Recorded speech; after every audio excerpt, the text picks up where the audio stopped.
হাসান কি শুনতে পাচ্ছেন আমাকে? হ্যাঁ, শুনতে পাইতেছি আমি আপনাদের। আচ্ছা, তো ইসরাত হাসান আমাদের সঙ্গে রয়েছেন, সুপ্রিম কোর্টের আইনজীবী, এবং আসলে তিনি এটাই উকিল নোটিশ থেকে শুরু করে পরবর্তী যে মামলা প্রক্রিয়া তিনি যুক্ত রয়েছেন। আমরা সেই বিষয়গুলো শুনবো ইসরাত হাসানের কাছে। আগে রাকিব হাসান আপনার কাছে জানতে চাই, আপনি জানেন তো যে আপনি যাকে স্ত্রী দাবি করছেন তামিমা, তার যিনি এখন হাজবেন্ড নাসির হোসেন, তারা আজকে একটি সংবাদ সম্মেলন করেছে, সেই খবর কি আপনার কাছে রয়েছে কিনা? জি হ্যাঁ, আমি সেটা দেখেছি এবং শুনেছি।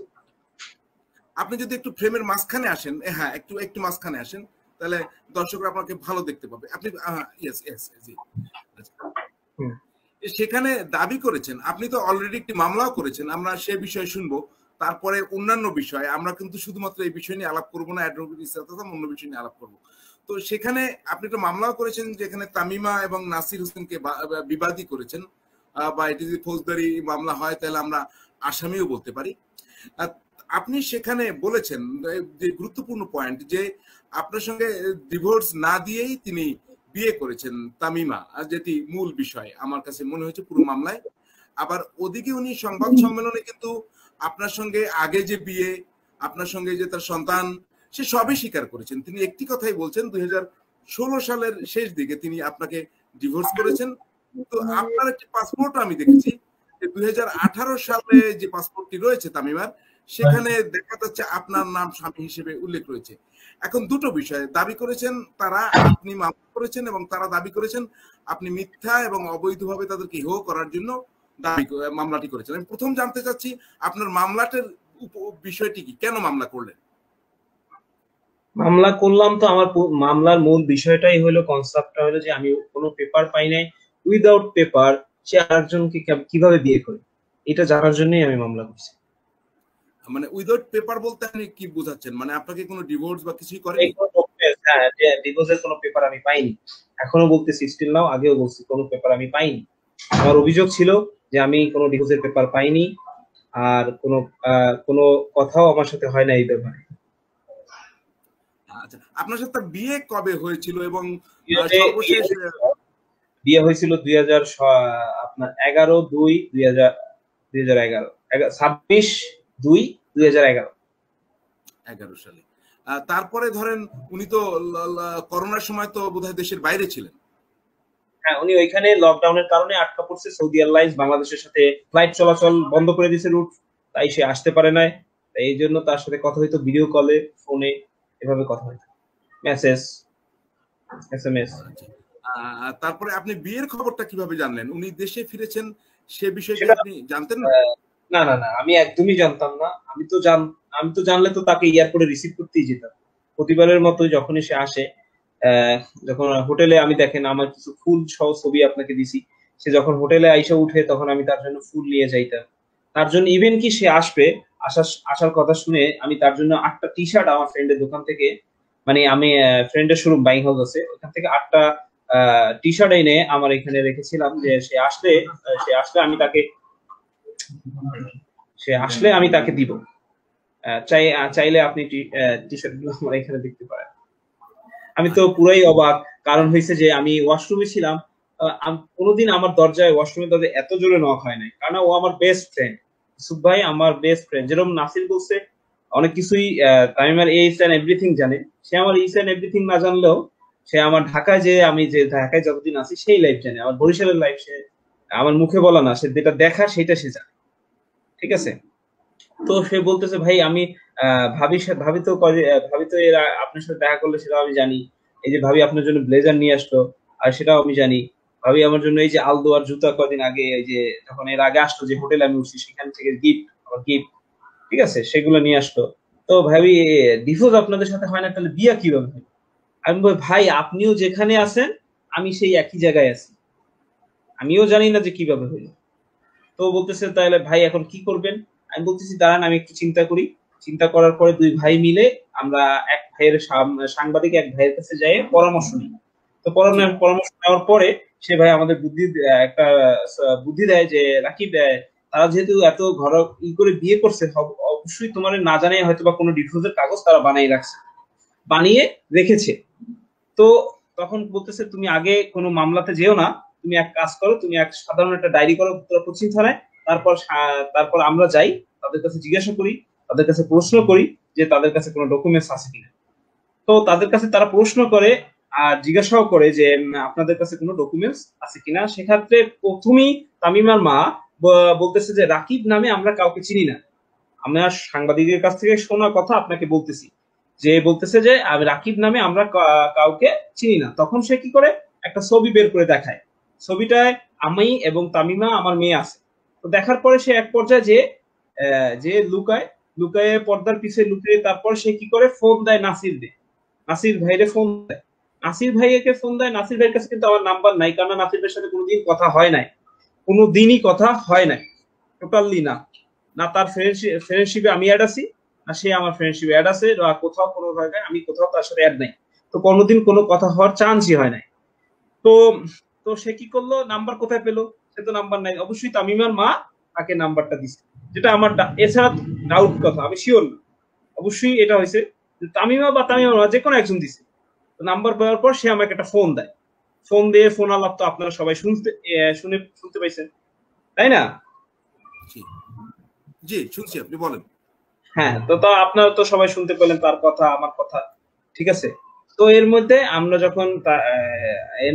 যখন ওনারা সকালে যায় ওনার বাসায়, তো ওনাদেরকে কোনো কাগজ তারা দেখাইতে পারে না, কোনো ডকুমেন্টস তখন দেখাইতে পারে না। তো আমরা শিওর, 100% শিওর যে সে ভাবছে যে রাকিব একটা দোকানের ম্যানেজার, সে আর কি করবে, সে তার ক্ষমতাই বা কতটুকু, সে আমাদের কি করবে, এটা ভাইবেই মনে হয় রাকিব অনেক ভালোবাসে। রাকিবের কাছে মেয়ে আছে, রাকিব হয়তো মেয়ের মুখের দিকে তাকিয়ে ওর মান সম্মান বাঁচানোর জন্য হয়তো চুপ চেপে যাবে, এরকম একটা কিছু ভেবেই বা আমাকে একরকম বোকা ভাইবেই মনে হয় এই কাজটা তারা করছে, যেহেতু তারা কোনো পেপার তাদের কাছে ছিল না। আর একটা কথা আমার এখানে প্রমাণিত হয়, আজকে যে প্রেস কনসার্ট সে করছে, সেখানে সে বলছে যে আমি ফোনেও বলছে সে যে আমি ইচ এন্ড এভরিথিং জানি, আর ইভেন কি বলছে সে আমি ডিফিউজের পেপার দেখি বিয়ে করছি। তো এখানে আমার একটা কথা, সে বললো আমার নামে মানহানি মামলা করবে। তো আমার একটা প্রশ্ন জাগে, যখন তার কাছে উকিল গেছিল বা জিডি করছে, জিডির পেপার নিয়ে গিয়েছে, সে বলছে যায় না। তা না জানলে, সে না জানে, না যদি যায় তা সে কিভাবে জানলো যে তার নামে জিডি হয়েছে? এই একটা প্রশ্ন আমার থেকে গেল। আরেকটা কথা হলো যে তার কাছে যেহেতু গিয়েছিল, তো সে কেন পেপার তখন শো করলো না? তখন তো আমি কোনো মিডিয়া যাইনি। তো ওনারা একটি কথা বলেছেন যে আপনার আর তামিমার যখন বিবাহিত জীবন ছিল, তাদের সংসারে আপনাদের একটা সন্তানও রয়েছে, সেটি সম্ভবত আপনার কাছেই রয়েছে, এটি সে অস্বীকার করছে না। একই সঙ্গে সে কিন্তু বলছে যে 2016 সালে আপনাকে ডিভোর্স দিয়েছে। আচ্ছা, 2016 সালে যদি সে ডিভোর্স দিয়ে দেয়, 2018 সালে পাসপোর্টে তো আমার নাম হইতে পারে না হাজবেন্ড হিসেবে, সেখানে সে কুমারিকা শুধুমাত্র তার নাম হবে, আর হাজবেন্ডের জায়গায় তার বাবার নাম বা তার মার নাম হবে। যেহেতু যে তখন সে সিঙ্গেল ছিল, নাসিরের সাথে তার বিয়ে ছিল না, তখন তো কিভাবে সম্ভব হলো? সেটা কারণ হলো যে সে আমার বই ছিল, সে আমাকে ডিভোর্স, আজকে যে ডিভোর্স পেপারটা, এটা আমার সম্পূর্ণ আমি শিওর মনে হচ্ছে যে সে বানিয়ে একটা কাগজ নিয়ে আপনাদের সামনে প্রেস কনফারেন্স কি করছে, এটা তো তাই প্রমাণিত হয়। যদি ডিভোর্সই হয়, সেখানে আপনারা বলেন, আপনারাই বিচার করেন, আপনারা আমাদের থেকে বয়সে। সর্বশেষ তামিমার সাথে আপনার কত আগে দেখা হয়েছে? সর্বশেষ তামিমার আগে কথা হলো, তামিমা যখন লাস্ট মার্চের 10 তারিখে চলে যায় ফ্লাইট নিয়ে, এর আগে দেখা হয়। এর আগে আমার সাথে সে আমার ভাইয়ের বাসায় থাকে, লতিফ ভাইয়ের সাথে। সেখানে আমি আমার কেসে, আমার মামলায় আমি আমার সাক্ষী হিসেবে লতিফ ভাইয়ের বউকেও দিয়েছি সেখানে, যে আপনি তো জলযন্ত্র প্রমাণ। তো ভাইয়ের বাসায় তো আর সিসি ক্যামেরা নাই, তো সেখানে ছবি নেই। আর এর আগে যতগুলো আমার সাথে হোটেলে বা বিভিন্ন জায়গায় রেস্টুরেন্টে বসে খাইতেছি, বা আমার সাথে মেয়ে হোটেলে। আপনারা বিয়ে করেছেন তো সম্ভবত 2010 সালে। কত সালে? 2011 সালে। পরিচয় কিভাবে হয়েছিল আপনাদের সাথে? পরিচয় হয়েছে ভাইয়া আমাদের সাথে, আমি বললাম তো, আমি ফার্স্টই বলছি আমি মার্কেটে আছি। আমার মার্কেটে ওর মামা, ওর ছোট মামা যে প্রধানমন্ত্রী কার্যালয় NSA তে চাকরি করেন, আরিফ মামা, সে খুব একটা ভালো মানুষ। তার সাথেই আর কি সে আসছিল, তখন সেই সুবাদে তার সাথে পরিচয় হয়, তাদের বাসায় যাই। তো সেই সুবাদে সে আমার ফোন নাম্বার নেয়। তখন থেকে মানে প্রথমে আমরা ফ্রেন্ড, তারপরে আমরা বয়ফ্রেন্ড, তারপরে হাজবেন্ড ওয়াইফ। এটা কোথায়? ঢাকায়? না, টাঙ্গাইলে। আমরা প্রথম টাঙ্গাইলে। হ্যাঁ, টাঙ্গাইলে। আর আপনার বাড়ি বরিশালে? জি। আচ্ছা, তো বিয়ের পর কি আপনারা একসঙ্গে থেকেছেন? মানে আপনি বলছিলেন যে অন্য জায়গায় থাকতো বা ভাইয়ের বাসায় থাকতো। ভাইয়ের বাসায় থাকতো বলতেছেন, মানে বিয়ের না পরে না তো মানে বিয়ের বিয়ের পরে পরে আপনারা একসঙ্গে বাসা নিয়ে কতদিন ছিলেন, কোথায় ছিলেন? বিয়ের পরে আমরা প্রথম বাসা নিয়েছিলাম আপনার 4 নম্বর সেক্টরে, আপনার রেল ফরিদ মার্কেট।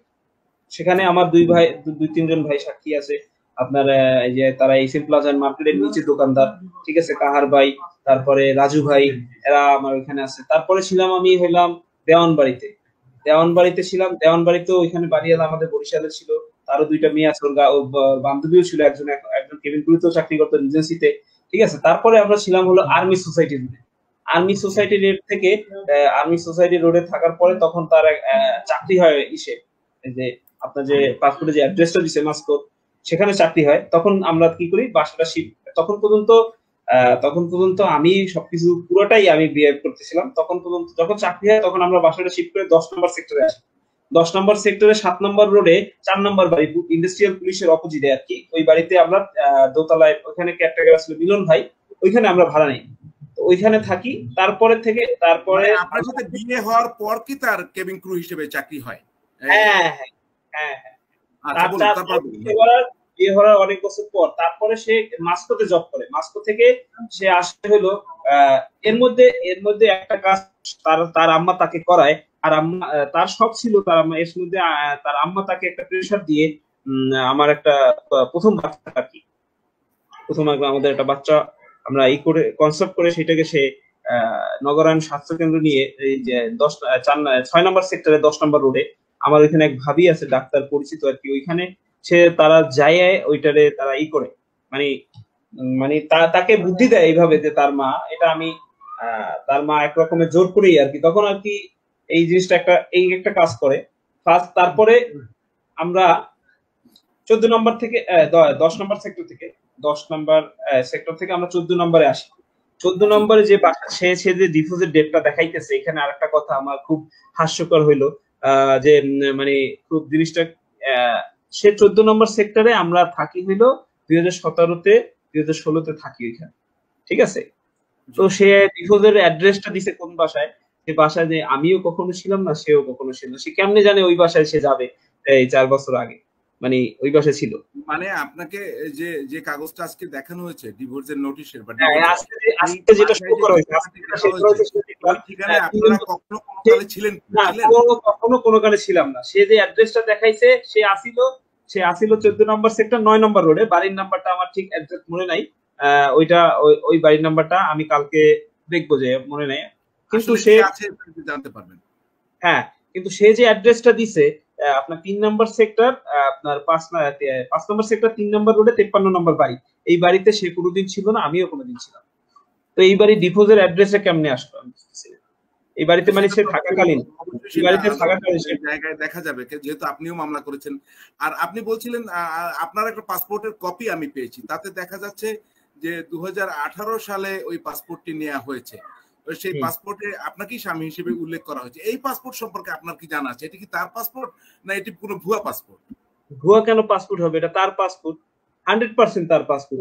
সে আমাকে আমি যখন তাকে বলছি তোমার পাসপোর্টের ছবি দাও, আমার পাসপোর্টের ছবি, মানে আমরা একটা ব্যাংক অ্যাকাউন্টে করতে চাইছিলাম, তখন আর কি তার ছবি চাইছিলাম, তখন সে এই ছবিটা আমাকে দেয়।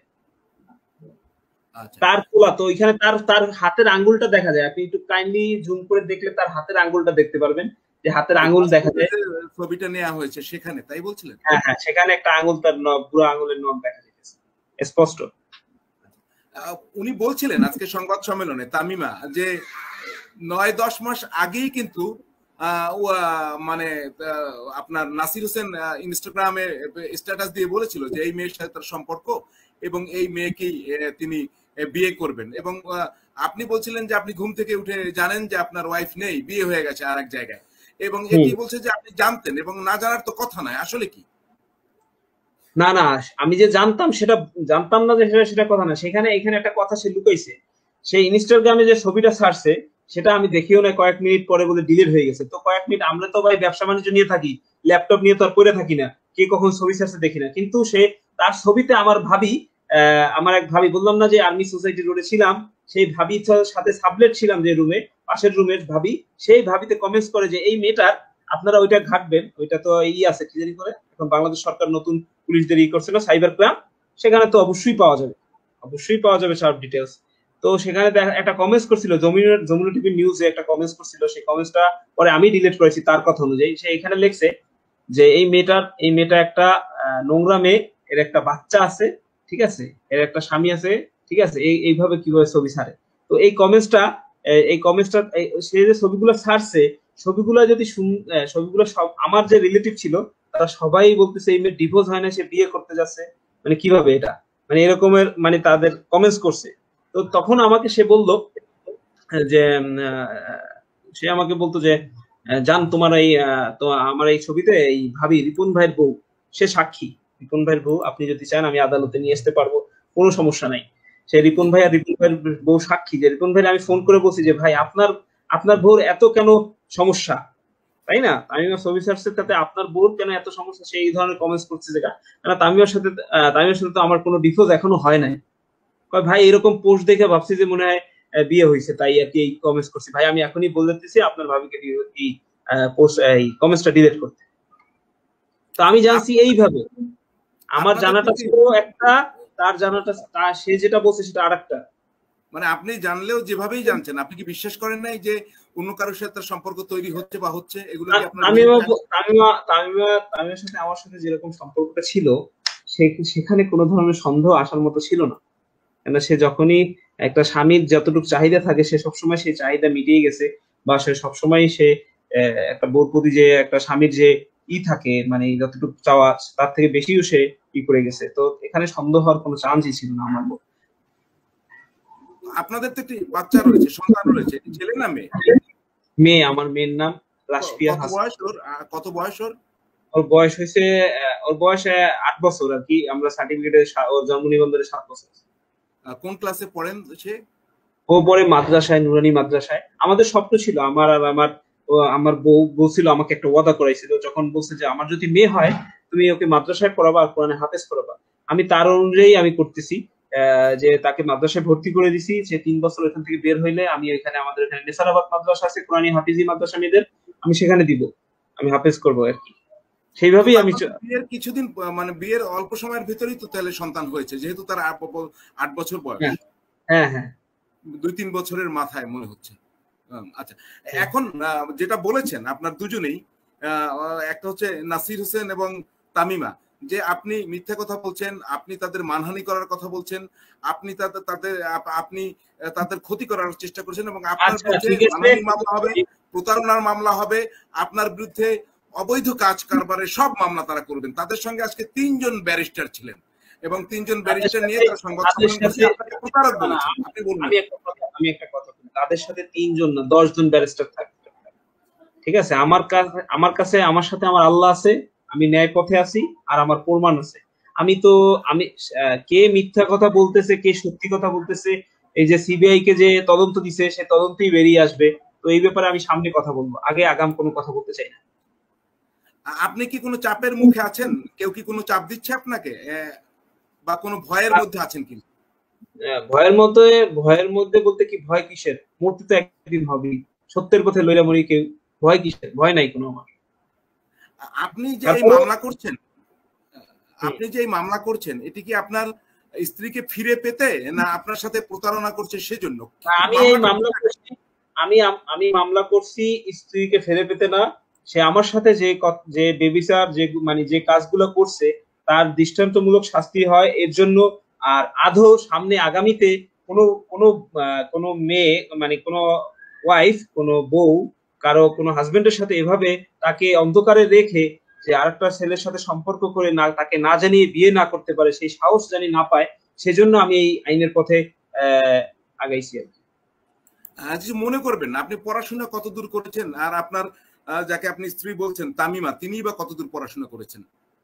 আমি পড়াশোনা করেছি আমি পড়েছি প্রথম বরিশালে পড়াশোনা করার পরে আমি এখানে ভর্তি হয়েছিলাম জার্মান টেকনিক্যাল অটোমোবাইল ইঞ্জিনিয়ারিং এ কোর্স 4 সেমিস্টার ছিল। তো তাকে বিয়ে করার পর আর কোর্স কমপ্লিট করা হয় না। তো তখন আমি এই ব্যবসা কাজে ঢুকে যাই। তখন তারে পড়াশোনা করাই, সে ইন্টার পাস করছে আর কি, এসএসসি এসএসসি আর ইন্টার, অনার্সে ভর্তি হয়েছিল, অনার্সে কমপ্লিট করেন। তাকে পড়াশোনা কি আপনিই করিয়েছেন? হ্যাঁ, কারণ তার মা মাইনে নেয় নাই, তার মা মেনে নেয় যে আমার সাথে সে চলে আসছে দেখে তার মা মেনে নেয়, আর আমার ফ্যামিলি মেনে নেয় যে আমি তাকে বিয়ে করে পড়াশোনা করাইতে চাইছি, এর জন্য আমার ফ্যামিলি মেনে নেয়। আমার বাবা বলে স্টেট যে ও এসএসসি পাস করছে, আচ্ছা ভালো রেজাল্ট করছে, বউ বউ বউ বউ বাসায় থাকবে, সে সংসার করবে, তার পড়াশোনা করার দরকার নেই। আমি বলছি না, আমার বউ ভালো স্টুডেন্ট, ও পড়াশোনা করতে চায়, ওর স্বপ্ন আছে, ঠিক আছে, ও কেবিন ক্রু হবে, ওর ইচ্ছা, ঠিক আছে, আমি ওকে পড়াশোনা করাইতে চাই। তো আপনার মেয়ে কি তার মায়ের কথা বলে, মায়ের কাছে যেতে চায়, মানে তার সর্বশেষ কি অবস্থা?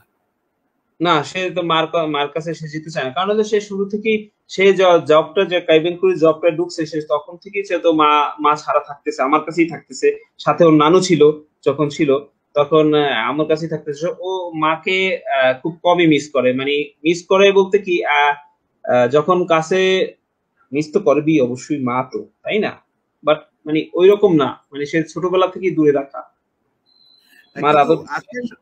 আজকে সংবাদ সম্মেলনে উনি বলেছেন যে আপনার একটা জিনিস বলেছেন সংবাদ সম্মেলনে, যে আপনি যে জিনিসটা উনি সংবাদ সম্মেলনে আজকে বলেছেন সেটা হলো ওই মেয়েকে নেওয়ার জন্য তিনি আপনার কাছে মানে যোগাযোগ করেছে, লোক পাঠিয়েছে, আপনি মেয়েকে দেননি, এই জন্য একটি আইনগত ব্যবস্থা আপনার বিরুদ্ধে নেওয়া হয়েছে। মেয়েকে, আচ্ছা, সে মেয়েকে নেওয়ার জন্য যোগাযোগ করছে, লোক পাঠিয়েছে কবে? আর সে আমার সাথে মেয়ে নিয়েছিল, আপনাকে সে বলছে 2016 সালের ডিভোর্স দিয়েছে, তো মাঝখানে তো 3-4 বছর হয়ে গেছে তার বক্তব্য অনুযায়ী। হ্যাঁ, সেটাই তো কথা, প্রশ্ন তো তার কথাই তো সে আটকে যেতেছে, সে যে কথা বলতেছে তার কথাই সে পদে পদে আটকে যেতেছে, সে তো সব জায়গায় তো এক জায়গায় বলতেছে একটা, সে চিন্তা করতেছে না যে সামনের কথাটাও তো রাকিবের কাছে আছে। আপনার সাথে ফোনে যে কথা বলেছিল নাসির হোসেন, কি বলেছিল? না, আচ্ছা, সেই কথাগুলো তো আপনাদের কাছে রেকর্ড আছে।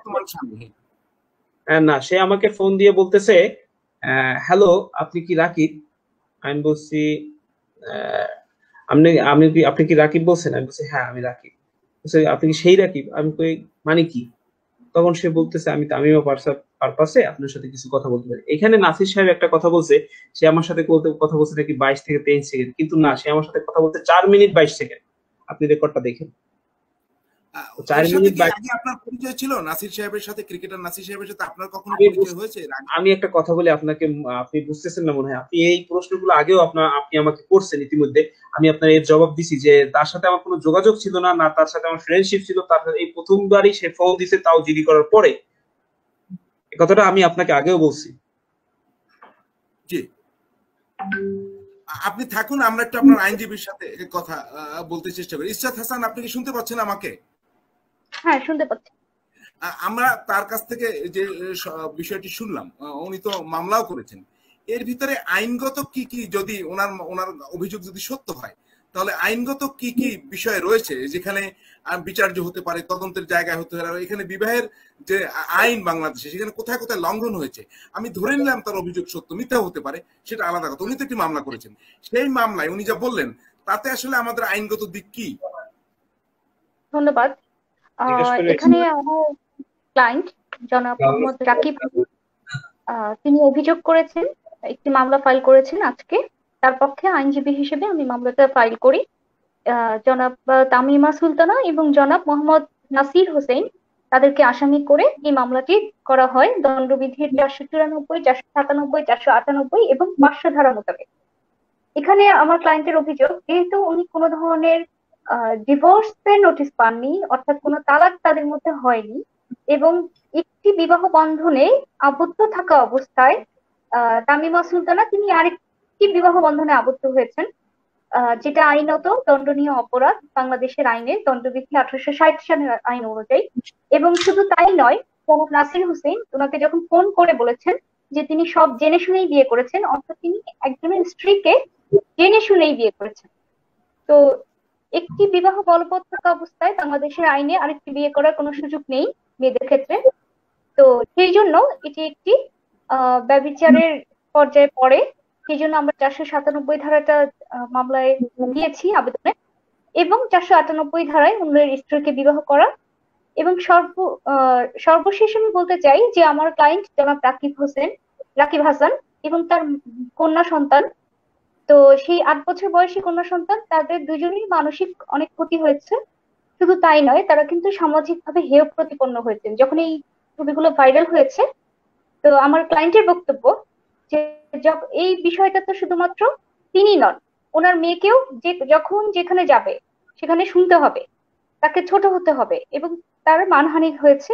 এই জন্য একই সাথে তিনি মানহানির মামলা দায়ের করেছেন। এই এই মামলাটি আজকে আদালত ওনাকে এক্সামিন করেছেন। আমরা আদালতের সামনে আমাদের বক্তব্য উপস্থাপন করেছি। বিজ্ঞ আদালত সিবিআই কে তদন্তের নির্দেশ দিয়েছেন মামলাটি গ্রহণ করে, এবং এই তদন্ত রিপোর্ট দিতে বলেছেন আগামী 30/3/2021 তারিখে তদন্ত রিপোর্ট জমাদানের তারিখে রেখেছেন। এখন আমরা আমাদের বক্তব্য উপস্থাপন করেছি। জি, পরবর্তীতে আদালত এই আদেশ দেবে। এখন যেটা হলো যে আপনাদের যখন মামলাটি হয়, আমার মনে হয় বিকেলের দিকে মামলাটির আদেশ হয়েছে, ঠিক সন্ধ্যার দিকেই তো একটি প্রেস কনফারেন্স করেছেন নাসির হোসেন এবং তার স্ত্রী এখন তামিমা, তার একটা মামলা করেছেন। সেখানে তিনি পুরো প্রক্রিয়াটাকে জিজ্ঞেস করেছিলেন সাংবাদিকরা যে মামলার খবর পেয়েছেন কিনা, তখন বলল হ্যাঁ একটি পেয়েছি, কিন্তু তারা পুরো প্রক্রিয়াটাকে তিনি বলছেন। এখন এই যে সাংবাদিক হিসেবে আমি কথা বলছি, এই যে আইনজীবী হিসেবে আপনি কথা বলছেন, অথবা রাকিব হাসান যিনি মামলা করেছেন তার স্ত্রী তাকে ডিভোর্স না দিয়ে তিনি আরেকজনকে বিয়ে করেছেন, এই পুরো প্রক্রিয়াটিকে বলছেন যে মিথ্যা, ভুয়া, এবং তার কথায় মনে হয়েছে নাসির হোসেন যে সাংবাদিক যারা কথা বলছেন, আইনজীবী যারা কথা বলছেন, আর রাকিব হাসান তো আছেই, সবার বিরুদ্ধে উনি মামলা করবেন, মানহানির মামলা করবেন। এটি ইনি আদালতে মামলা ফেস না করে উল্টো মানহানির মামলার যে একটি হুমকি দিচ্ছেন, এর কি কারণ আপনার কাছে মনে হয়? এটি কি কোনো বৈধ প্রক্রিয়া? মামলা তো করতেই পারেন, তিনি মামলা করার হুমকি দিচ্ছেন কেন তাহলে? প্রথমত আমি বলতে চাই, মামলা দায়েরের পর কিন্তু এখানে একটা পার্টি, উনি কোর্টে সেগুলো বলতে পারতেন। মামলা দায়েরের পরে উনি প্রেস কনফারেন্স করেছেন, মানে উনি নিজেই সাংবাদিকদের ডেকেছেন। তো এখন উনি যদি বলতে চান, উনি তো ওনার বক্তব্য অনেক কিছুই বলতে পারেন। তো এতদিন কিন্তু উনি, আমার ক্লায়েন্টের বক্তব্য, এতদিন ধরে আমার ক্লায়েন্ট যখন যাচ্ছে জিডি করলেন, বারবার বললেন, তখন ওনারা এটার কোনো জবাব দিলেন না। আমার ক্লায়েন্ট অসহায় অবস্থায় বারবার এই বিষয় নিয়ে কষ্ট পেতে থাকলেন, মামলা দায়ের করলেন। এর আগে ডিজিটালাইজেশন নিয়ে তিনি নোটিশ পাঠালেন, কখনোই ওই পাশ থেকে কোনো বক্তব্য আসেনি। এখন কথা হচ্ছে, এখন ওনাদের বক্তব্য দিতেই পারেন, ওনারা ওনাদের কথা বলবেন, আমরা আমাদের কথা বলবো। তো আমরা আদালতের দ্বারস্থ হয়েছি, এবং আমার ক্লায়েন্ট যদি মনে করেন ওনার বক্তব্য যে উনি যেহেতু সত্যের পথে আছেন, উনি আদালতে ন্যায় বিচার পাবেন। এবং আপনি যে পাসপোর্টের কথা প্রথমে উল্লেখ করলেন, একটা জিনিস দেখেন, যদি ওই পাসপোর্টটি সত্যি হয়ে থাকে, তাহলে সেখানে কিন্তু যদি আমরা ধরে নেই, যদি তালাকের ঘটনা যদি হয়ে থাকে, আবার পাসপোর্টটিও সত্যি হয়ে থাকে, তাহলে কিন্তু উনি নিজেই ভুল তথ্য প্রদান করলেন সরকারি কর্মকর্তাকে। হ্যাঁ, আপনি ঠিক বলেছেন যে আমি দুটো জিনিস দেখেছি। উনি যে ডিভোর্সের নোটিশটা আজকে তুলে দিয়েছেন, তাতে দেখা যাচ্ছে 2016 সালের শেষ দিকে তিনি ডিভোর্স দিয়েছেন, কিন্তু পাসপোর্ট এটি তো আরেকটি গভর্নমেন্ট ডকুমেন্ট, সেখানে কিন্তু 2018 সালে সেই পাসপোর্ট করা, সেখানে স্পষ্টই রাকিব হাসানকে তার হাজবেন্ড হিসেবে উল্লেখ করা হয়েছে।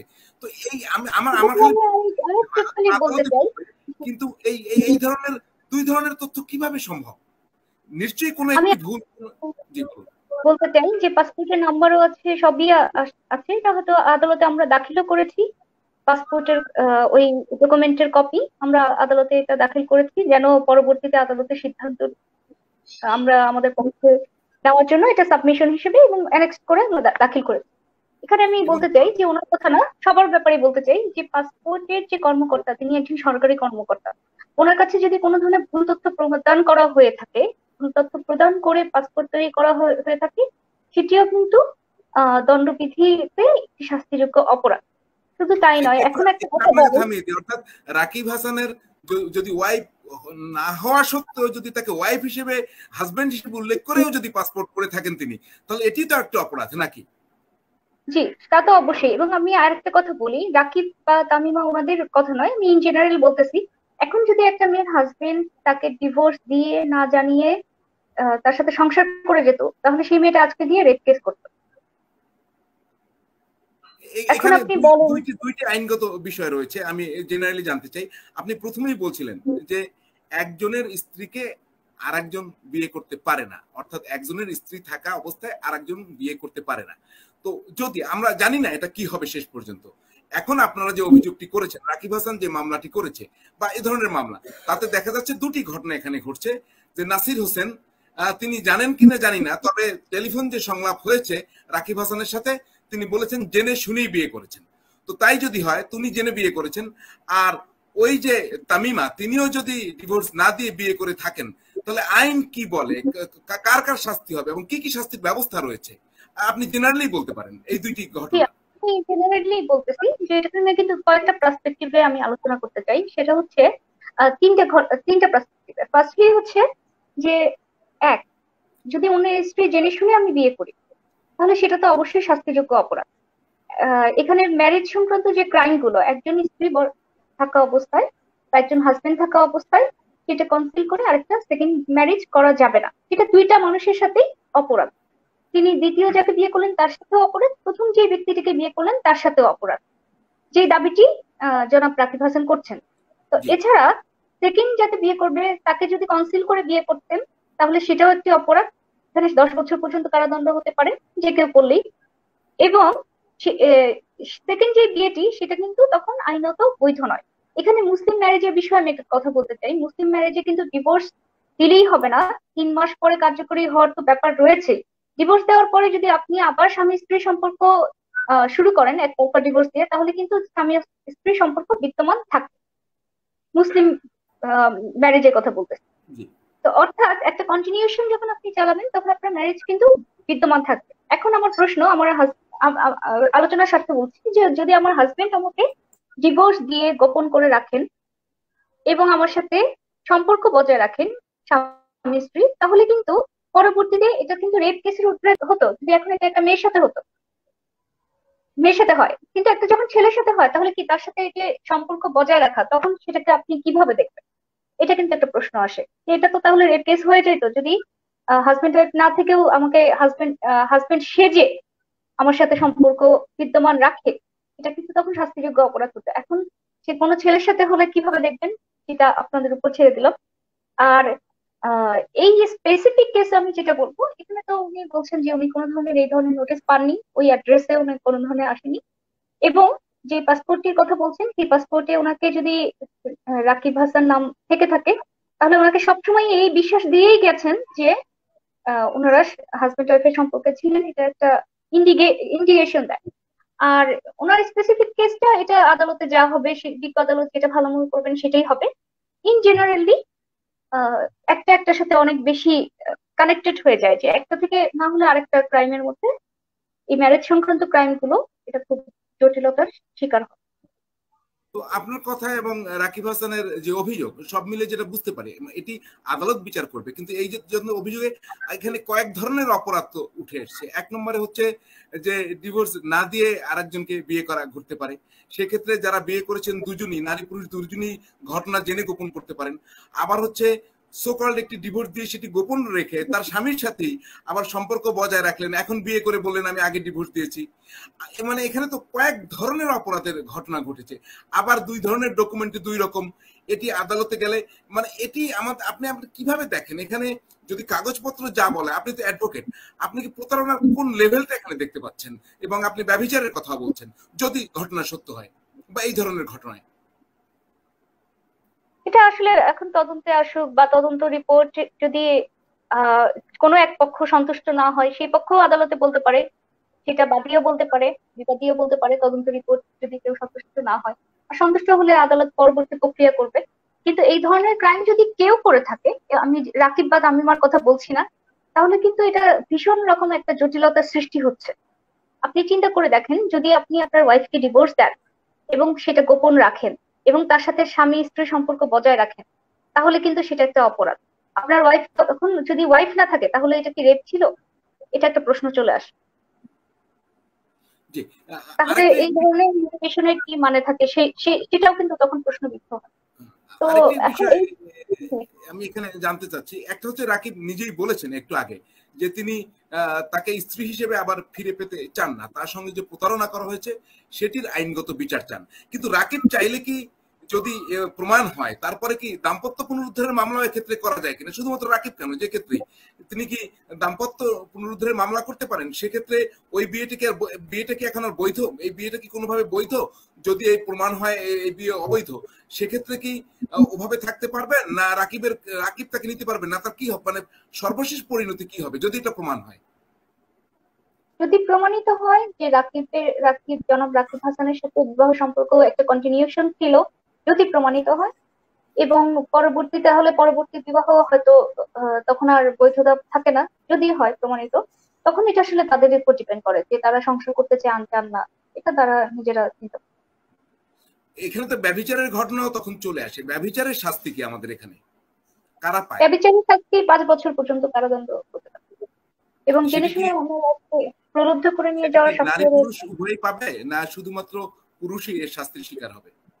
এখানে আমরা যে অভিযোগ করেছি 494 ধারার অভিযোগটি জনাব তামিমা সুলতানার বিষয়ে, যে উনি একজনের স্ত্রী বর্তমান থাকা অবস্থায় আরেকজনকে বিবাহ করেছেন, যার শাস্তি 7 বছর পর্যন্ত হতে পারে। 497 ধারায় যে অভিযোগটা, সেটা ব্যভিচারের, যেহেতু যদি একজনের সাথে বিবাহের সম্পর্ক থেকে থাকে, তাহলে যদি পরবর্তীতে অন্য কাউকে বিবাহ করেন তাহলে সেটি তো বৈধ বিয়ে নয়, তাহলে বৈধ বিয়ে না হলে সেটা ব্যভিচারের পর্যায়ে পড়ে। 498 ধারায় অন্য স্ত্রীকে যদি বিবাহ করেন, সেটা শাস্তির ব্যাপারে বলা হয়েছে। এবং সর্বোপরি যে আমার ক্লায়েন্টের বক্তব্য, যে যখন এগুলো সোশ্যাল মিডিয়ায় ছড়িয়ে পড়েছে এবং এটা সবসময় রয়েছে, তখন তিনি এবং তার সন্তান এটা সবসময় সামাজিক ভাবে কেউ প্রতিপন্ন হচ্ছেন, যে আপনার স্ত্রী অমুকের সাথে চলে গেছে, আহ আহ ওনার সন্তানকে হয়তো বলবে যে আপনার মা এখান দিয়ে ও তোমার মায়ের কি হচ্ছে, কি ঘটনা। সেটা ওনার প্রচন্ড মানসিক বিপর্যয়ের বিষয়, বিশেষ করে শিশু সন্তানের বিষয়। এবং উনি সামাজিক ভাবে যেহেতু হেয় প্রতিপন্ন হয়েছেন, উনি মানহানি মামলাও করেছেন একই সাথে। তো এই এই প্রক্রিয়ার বিষয়ে আমরা বিজ্ঞ আদালতকে জানিয়েছি। তো এটা যেহেতু বিজ্ঞ আদালত যেই আদেশটি সঠিক মনে করেছেন সেটাই যথার্থ এবং সেই আদেশটি দিয়েছেন, আমরা আশা রাখি যে আমরা আদালতে ন্যায় বিচার পাবো। একটি বিষয় জানিয়ে রাখি যে আমরা কিন্তু নাসির হোসেনকে আমি কয়েকদিন ধরে ট্রাই করছিলাম যে তার কথাও শুনতে চাই, আজকেও ট্রাই করছিলাম সংবাদ সম্মেলনের পরে, আসলে তিনি ফোন ধরেন না। রাকিব হাসান তো রয়েছেন, আর ইসরাত হাসান, আপনি তো শুধুমাত্র এই মামলাটি করেন না, আপনি মানবাধিকার অনেক বিষয়ে কাজ করেন। একটি বিষয় আপনার বলে রাখি, তার বিয়ের পরে কিন্তু রাকিব হাসান 1 বা 2 দিন পরে কিন্তু জিডি করেছেন এবং তার তথ্য প্রমাণ তিনি হাজির করেছেন, সংবাদ মাধ্যমে সেটা প্রকাশিত হয়েছে, সামাজিক যোগাযোগ মাধ্যমে। আজকে নাসির হোসেন হুমকি দিয়েছেন যারা ফেসবুকে এটা নিয়ে কথা বলছেন, বা তিনি কিন্তু সংবাদ মাধ্যম না বলে তারা বিভিন্ন জায়গায় কথা বলছেন, তাদের বিরুদ্ধেও আইনগত ব্যবস্থা নেওয়া হবে। তো এই যে আমরা কথা বলছি অভিযোগের ভিত্তিতে, তিনি তো সরাসরি মামলা করেছেন, জিডি করেছেন এবং তিনি তো ডকুমেন্ট, তার অভিযোগকে আমরা তুলতে পারবো না? এই অভিযোগ তোলার ক্ষেত্রে উনি কি এই অভিযোগগুলোকে এড়িয়ে গিয়ে উনি কি এক ধরনের হুমকি দিচ্ছেন সাংবাদিকদের বা আমরা যারা কথা বলছি বিভিন্ন মাধ্যমে? ইসরাত হাসানের কি মনে হয়, বা আমাদের কি উনি আইনগতভাবে ফাঁসিয়ে দেবেন? যদি এই ধরনের কথা বলে থাকেন যে উনি সবার ব্যাপারে মামলা দায়ের করবেন, আসলে আইনের আশ্রয় লাভের অধিকার তো সবারই আছে, উনি চেষ্টা করে দেখতে পারেন, বা উনি যাকে যাকে মনে করেন যে তার বিরুদ্ধে অ্যাকশন নেওয়া উচিত নিতে পারেন। তবে একটা বিষয় হচ্ছে, আমরা যা বলছি, যা ঘটেছে সেটা বলছি, যে যা যা হয়েছে, যে রাকিব হাসান কি অভিযোগ তুলছেন, ওনার সাথে তামিমার বিয়ে হয়েছে, তামিমা নিজেই স্বীকার করেছেন, পরবর্তীতে উনি জিডি করেছেন, সেই বিষয়টি তো এসেছে। তার পরবর্তীতে উনি মামলা দায়ের করেছেন, মামলাতে উনি কি কি কমপ্লেইন করেছেন এবং কেন উনি প্রতিকার চাচ্ছেন, সেই বিষয় নিয়েই তো আমরা কথা বলছি। এখন সেই বিষয়গুলো তো ওনাদের তথ্য প্রমাণের ভিত্তিতেই বলা হচ্ছে। এখন উনি যদি সবাইকে মামলা করার হুমকি দেন, তাহলে এটা আসলে ওনার ব্যক্তিগত, যদি দিয়ে থাকেন তাহলে এটা ওনার ব্যক্তিগত চিন্তা ভাবনার বহিঃপ্রকাশ, যে আমি হয়তো মামলা করলেই সবাই চুপ হয়ে যাবে, বা কি চিন্তা করে বলছেন এটা উনি ভালো বলতে পারবেন যদি এই ধরনের কথা বলে থাকেন। তবে সত্য প্রকাশ কখনোই কোনো অপরাধের শামিল নয়। সত্য অবশ্যই প্রকাশ করা কোনো অপরাধ উনি ব্যারিস্টার রাখতেই পারেন। আজকে ওনার প্রেস কনফারেন্সে 3 জন ব্যারিস্টার ছিলেন এবং আবার আমরা দেখেছি যে তামিমা যখন এক পর্যায়ে তার সন্তান নিয়ে বিস্তারিত কথা বলতে গেছে, তখন তাকে ব্যারিস্টার থামিয়ে দিচ্ছেন যে আর কথা বলা যাবে না, কারণ আইনগত প্রক্রিয়া আছে, কথায় কোনো ভুল হয়ে যেতে পারে। আমরা বেশ তারা আইনজীবীরা সহায়তাই করবেন, এটা স্বাভাবিক। আমি ইসরাত আপনার কাছে আরো একটু গভীর বিষয়ে আসবো, তার আগে একটু আবার রাকিব হাসানের কাছে যেতে চাই। রাকিব, এটি তো আপনি ব্যক্তিগত একটি রেমিডির জায়গা থেকে মামলাটি করেছেন, আদালত সেটি প্রমাণ হবে কি হবে না, আর কোনো উদ্দেশ্য আছে সমাজে এরকম ঘটনাকে আপনি দেখেন না কাউকে কি সতর্ক করতে চান? বা আমি একটি শিরোনাম দিয়েছি যে বিয়ে করে ফেসে যাচ্ছেন কিনা, কেউ কি এরকম ঘটনার কি আপনার অভিজ্ঞতা কি বলে, আপনি কিভাবে সতর্ক করতে চান যদি আপনার অভিযোগ সত্য হয়ে থাকে? সতর্ক তো আপনি নিজেই বলে দিলেন যে এটা একটা সতর্ক করার মূল বাণী, মানে আমাদের যে ছেলেদের আছে তা বিয়ে করে ফেসে যাচ্ছে কিনা। ঠিক আছে, তো এরকম আসলে সমাজে এরকম নোংরা কাজের কারণেই শুধু আমি আজকে আমার বউর উপরে মানে আঙুল উঠছে দেখে এখন যাদের ভালো যে বউ, ভালো মানে হাজবেন্ডদের যে ভালো বউ আছে, ভালো ওয়াইফ, মানে যারা তাদেরকে নিয়ে সংসার করতেছে, তাদেরকেও পড়াশোনা করাইতেছে, তাদের উপরে আঙুল উঠতেছে। তো এর জন্যই আমি মনে করি যে এই যারা এরকম নোংরা ঘৃণিত কাজ করছে তাদের উপরে যদি আইনত শাস্তি আওতায় আনা যায়, তো ইনশাল্লাহ সমাজে এই রকমের নোংরামি কাজ করা থেকে, মানে বেবিচার করা থেকে অনেক যারা চিন্তা করতেছে সামনে করবে বা করতে চাইতেছে বা করতে পরিকল্পনা করতেছে, তারা অবশ্যই থেমে যাবে। মনে করি সমাজে অনেক ধরনের বেবিচার আর এই রকমের নোংরামি কাজ কাম বন্ধ হয়ে যাবে, আমি আশাবাদী। আরেকটা বিষয় আপনার কাছে আমি জানতে চাচ্ছি যে উনি মানে আপনার যাকে স্ত্রী দাবি করছেন তামিমা, তিনি দেশে আসার পরে এই বিয়ে হওয়া সব মিলিয়ে আপনি বা আপনার সন্তানের সাথে, সেই সন্তান তো তারও সন্তান, কোন ধরনের যোগাযোগ, দেখা সাক্ষাৎ এগুলো হয়েছে কিনা? না না, সে তো আইসাই আগে বিয়ে ধুমধাম করে বিয়ে করতেছে। তার যে একটা মেয়ে আছে বরিশালে থাকে, এটা কি আপনারা তার চেহারার ভিতরে দেখছেন বা তার মধ্যে ফিল করছেন? তার আনন্দ উল্লাসের মধ্যে তো আমি কোথাও দেখি না যে তার একটা মেয়ে আছে বা তার মেয়েটা তার জন্য ওয়েট করতেছে। সে আজকে হঠাৎ করে তার মেয়ের ভালোবাসা পুরো দেখলাম মিডিয়ার সামনে উতলাই পড়তেছে, ঠিক আছে। আর তখন তার যখন বিয়েতে যখন ডিজে নাচতেছিল তখন তার মেয়ের ভালোবাসা কোথায় ছিল? যখন সে ঢাকায় এসেই তার মানে বিয়েতে বসলো, ঘোরাঘাটা করে কবে আসলো ঢাকায়, তখনও তার মেয়ে জানে না, ঠিক আছে। ইভেন কি 10 তারিখে আমার মা বলছে যে আমার মেয়ে ফোন দিছিল যে ওর আম্মুর কাছে, তো আম্মু বলতেছে যে তো বাবুনি জিজ্ঞাসা করতেছে আম্মুরে যে আম্মু তোমার মুখে চিন্তিত কেন? সে বলতেছে না আমার কিছু ভালো লাগতেছে না, আমি ঘুমাবো, আমি একটু পরে তোমার সাথে কথা বলবো, এই বলে ফোন রেখে দেয়। লাস্ট তার মেয়ের সাথে কথা 10 তারিখে কথা বলছে, কিন্তু তারপর থেকে সে তো আনন্দ উল্লাসে ব্যস্ত, আপনারাই দেখছেন। তো এখানে আর আমার বলার মতো কিছুই নাই।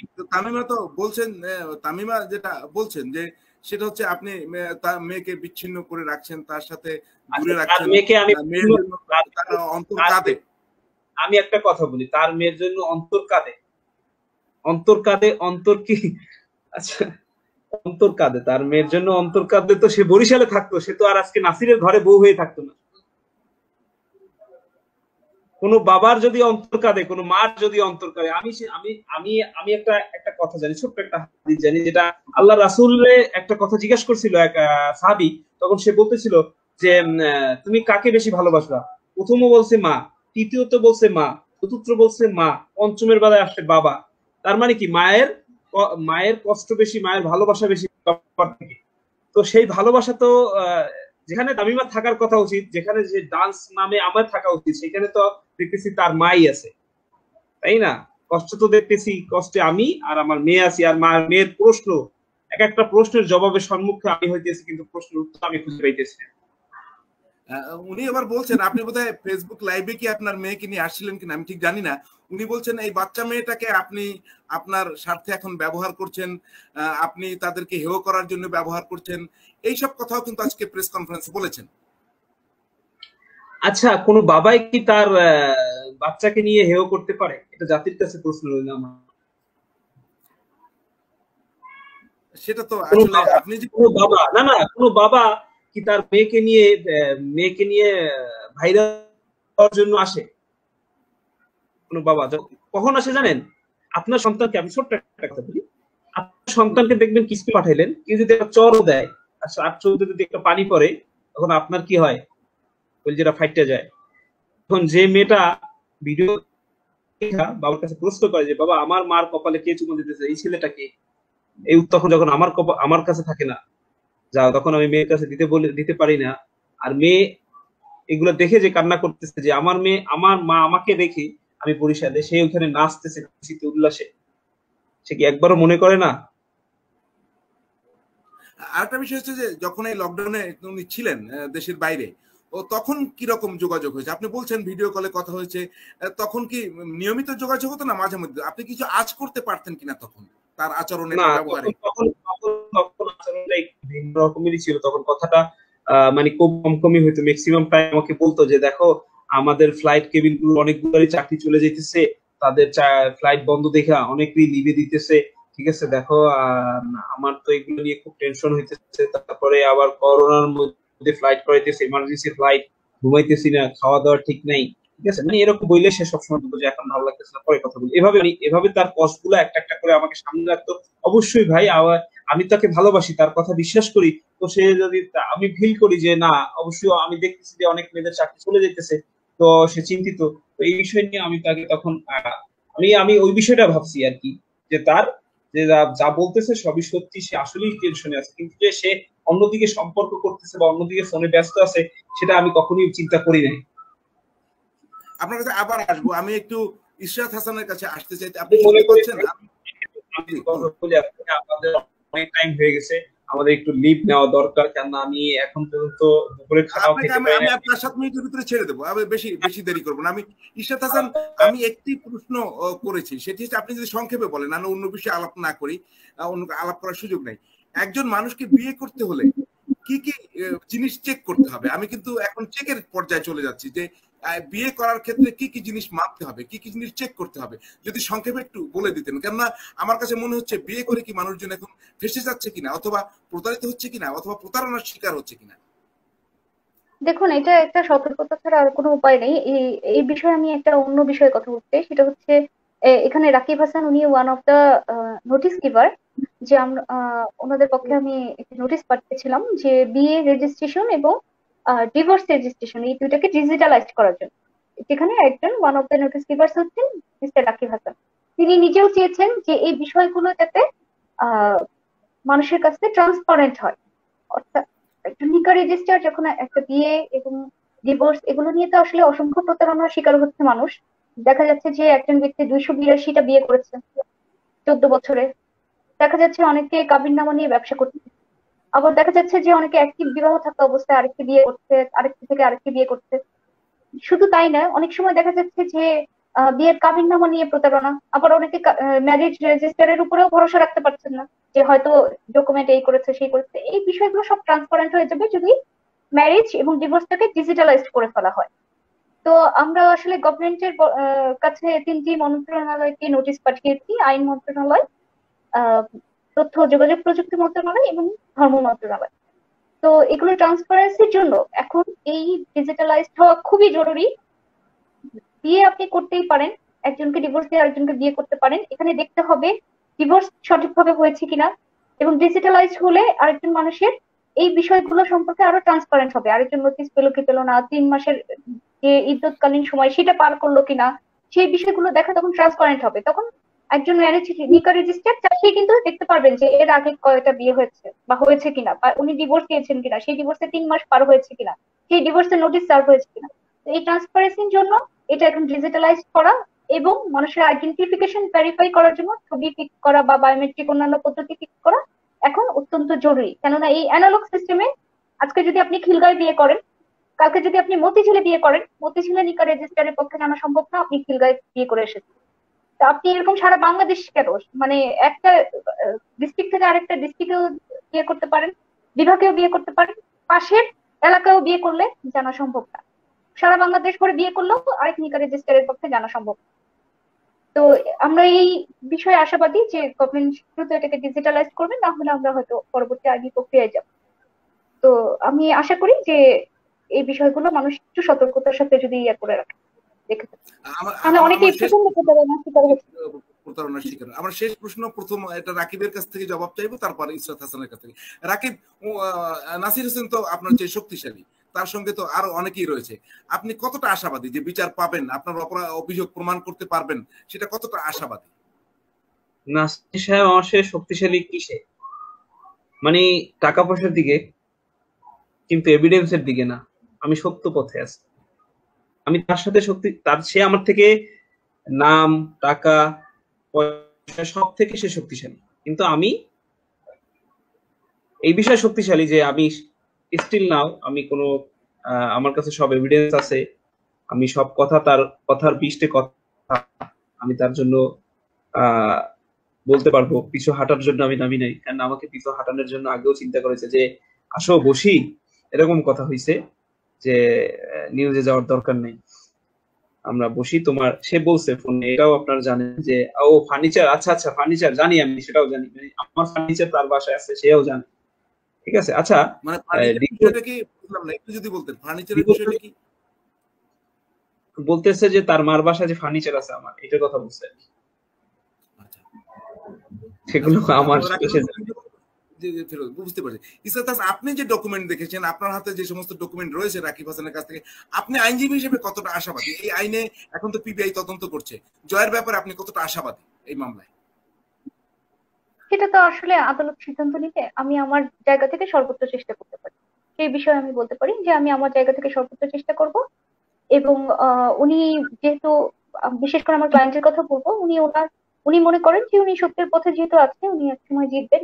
আর সবচেয়ে বড় কথা হচ্ছে আইনজীবীরা তো আসলে মানুষের জন্য কাজ করে। এই মামলা তো আসলে আমার ব্যক্তিগত কোনো মামলা না। তো রাকিব হাসান উনি যেহেতু মনে করছেন যে ওনার দাবিটা সত্যি, উনি সত্যের পথে আছেন, আমি আমার দিক থেকে আইনজীবী হিসেবে সর্বোচ্চ চেষ্টা করব। বাকিটা বিজ্ঞ আদালত যেটা যথার্থ মনে করবেন সেটা হবে।